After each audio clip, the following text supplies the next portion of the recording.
camera's not quite at the right height, but nonetheless, I'm here to pick up where Miz left off with, he did about 10 profiles from the AWAC promotion. I'm going to give you a couple more. Starting with, drumroll please,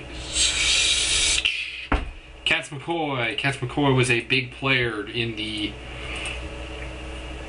promotion of ECW V2, which of course merged with NWF to form AWAC.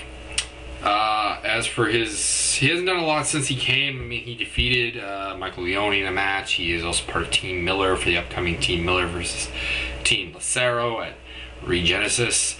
So I guess I'll get into his style, which is basically a bit of like typical athletic style, I guess is what it would be called. He's very athletic. He has pretty well-rounded skills. He can take flight, he can wrestle on the mat, he can strike, he can do most things. He has a manager named Misty Lewis, who has a tendency to be somewhat distracting because she's, like most female managers, rather attractive. And she'll distract men, so doing things. His finisher is the catatonic, which escapes me at the moment what that is, I'm afraid.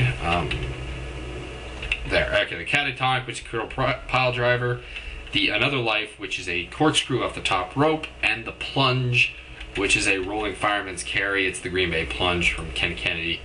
If that is more helpful to you, that is good.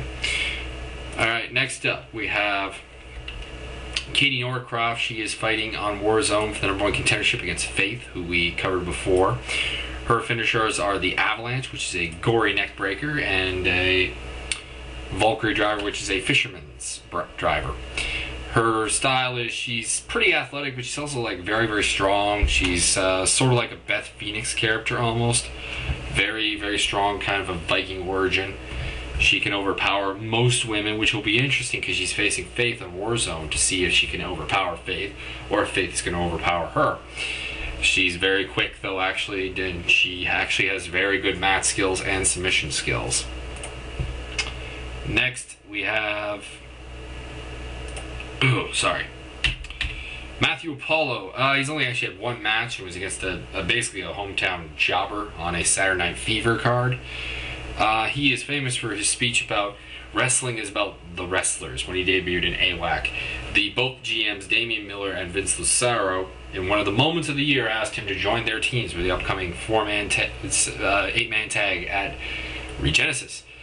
He basically told both of them to fuck off. He went into a great speech about naming several wrestlers by name, that wrestling is about the wrestlers. It's about what we do. It's about the hardcore spots that we take. It's about the risks that we take, the punishment we give our bodies, what we want in the industry. It's not about the businessmen like Damian Miller and Vince Lucero who were asking him to join. Not sure what the repercussions of that are going to be. Next up we have AC Earl. Again, kind of not so much used, except for he will also be part of Team Miller in the upcoming pay-per-view. Along with McCoy, he's the only confirmed member. His finishers are the Ace to the Max, which is a lariat and an STO, and the Air Ace, which is a moonsault. As for his wrestling style, he is primarily of a heel origin. He had some good feuds with the likes of Jinzo and Rampage II, particularly Rampage II in ECW V2. He is an athletic wrestler. He can take to the air. He has some mat wrestling technical skills. He's a very solid wrestler and, a very good addition to the roster that I made sure that we were going to keep when we merged the two companies. Next up, we have Tiger Shaw.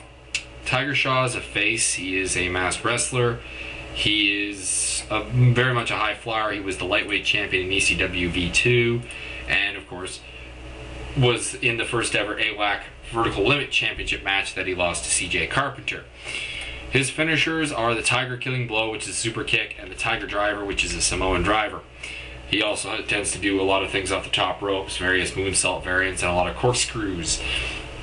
He's very quick, very agile, and just generally a pain in the ass to wrestle, to be quite honest. Next up is Rampage II. This is the MMA analyst's character, if he ever bothers to.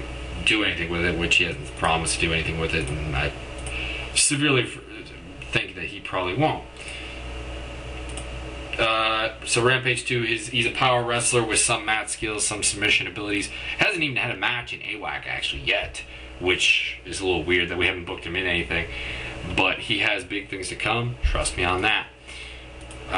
His finishers are the Rampage Special, which is a double powerbomb, the Shudo Driver, which is a Michinoku Driver 2, and a spinning side slam that he calls the Zesty.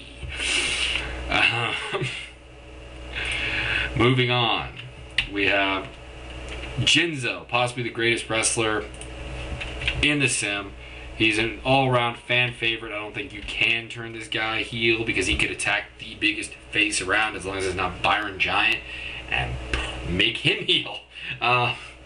He's a great wrestler. He does everything very well. He can power move against guys of size. He goes to the air when he fights bigger guys. He uses his speed, uses his striking ability, uses his ability to chain wrestle and mat wrestle and submissions. He'll use whatever basically is available to him. As for his finishers, he has the Jinzo Driver, which is the 2007 finisher of the year. It's a flip pile driver. The Jinzo 101, which is a cartwheel into a 720 splash, which is amazing to watch. He has the Jinzo Bomb, which is a rolling crucifix bomb, and the O Tataka, which is a Michinoku B2B driver, which he picked up during his time in Japan. He's very good. He's going to be probably a perennial contender for the heavyweight belts, along with the vertical limit, gorilla, and pure belts. I mean, he'll probably largely be in a belt picture at any given time, which is kind of cool. Next up, we have Black Mask. He was talked about in the video with, when they talked about Gaijin Samurai. Of course, he's coming up to fight the other half of the Mask vs. Mask match. He came in, kind of just did his thing, didn't really do a lot, but I mean, basically, his opponents would get attacked by Gaijin Samurai, and he was a heel at the time, but we decided to make a bit of a face turn where he attacked Gaijin and said basically, you know, stop fucking up my matches. His finishers are the Revenge of the Mask, or ROTM 1 and 2. The first one being a Shiranui, and the second one being a double stomp followed by a standing moonsault. He is a very good wrestler in many of the Japanese styles. He can go to the air, he can mat wrestle, he can strike. He is just a great all-around wrestler a lot of the time, is what I do with a lot of these guys, which is why they're high-priced in the sim.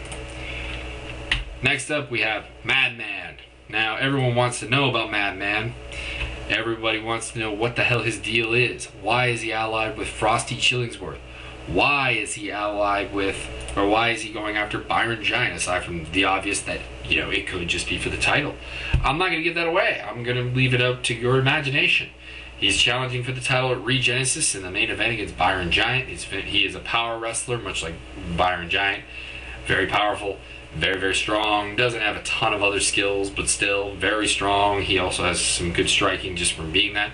His finishers are a crucifix powerbomb, which he calls the Asylum Toss, although instead of powerbombing, he more throws them, which was a neat thing. He also has a finisher called the Serial Killer, with Serial Killing, which is yet to be debuted. Maybe it'll debut Regenesis. You'll have to tune in and find out.